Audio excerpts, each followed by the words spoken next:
మన ప్రభువు తన శిష్యులతో ఏకాంతంగా మాట్లాడడానికి రకరకాల సమయాలను స్థలాలను ఎన్నుకుంటూ ఉంటాడు. ఒకసారి హెర్మోను కొండ మీద, చాలాసార్లు ఒలీవ కొండ మీద, ఇలా ఎన్నెన్నో స్థలాలకు తీసుకెళ్తూ ఉండేవాడు. ప్రతి క్రైస్తవుడికి ఒలీవ కొండ అనుభవం ఉండాలి. మనలో చాలామంది పట్టణాలలో నివసించే వాళ్ళం. అస్తమానము అనేక ఒత్తిడులకు గురవుతూ ఉంటాము. ఉదయం లేచినప్పటి నుంచి రాత్రి పొద్దుపోయేదాకా మనం ఈ సుడిగాలిలోనే తిరుగుతూ ఉంటాము.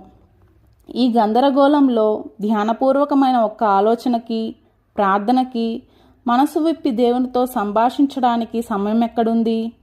బబులోను విగ్రహారాధనలు, అర్చనల గోల మధ్య దానియేలుకు తన గదిలో ఒక ఒలీవ కొండ ఉంది. యొప్పేలోని ఇంటి పైకప్పు మీద పేతురుకు ఒక ఒలీవ కొండ ఉంది. మార్టిన్ లూథర్కు విట్టెన్బర్గులోని ఒక మేడగదిలో ఈ ఏకాంతం దొరికింది.